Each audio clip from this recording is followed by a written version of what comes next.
Од 1 септември и официјално ќе поскапи лебот, иако веќе десетина денови во неколку градови се продава за 5% поскапо. Владата размислува, но не нуди мерки за ублажување на ударот од поскапувањата, предизвикани од високите цени на нафтените деривати и останатите енергенси. Се крои нова повисока цена на лебот, што ќе значи уште едно ценовно изненадување за граѓаните, повеќе поскапените зејтин, јајца и брашно.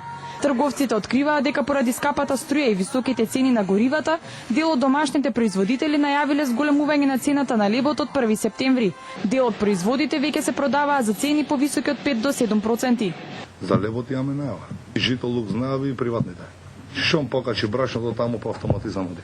Значи последните 2 недели, значи пред постојното покачување на горивата, зејтинот традиционално како и секоја година во време на приготвување на зимници порасна некаде со 10 до 15%, потоа повлече покачување на брашното, некаде се зголеми за 10% и имаме најава за сите производи каде што основни, да кажам, состојки се зејтинот и брашното. Во прехранбената индустрија предупредуваа дека иако продажбата не им оди лошо, забележуваат пад на профитот, па според нив секоја мерка од владата за поддршка на стопанството би била добре дојдена. Ние во Макпроес извршивме едно минимална корекција во последниве 2 недели на домашниот пазар за 3 до 4% и правиме калкулации за извозните цени кои неминовно ќе биде до крајот на годината да бидат поскапени.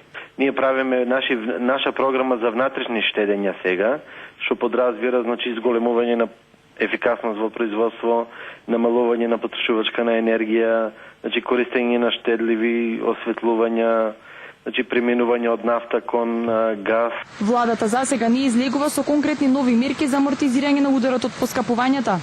Според министерот за економија Сарачини, владата веќе неколку пати донела сет мерки. Владата донесе до сега повеќе пати и повеќе антикризни мерки, директно и за стопанството и не за граѓаните на Република Македонија, но има работи на кои ние како влада не можеме да влијаеме. Тоа се рефлектира од тешката економска криза и во Европа и во светот.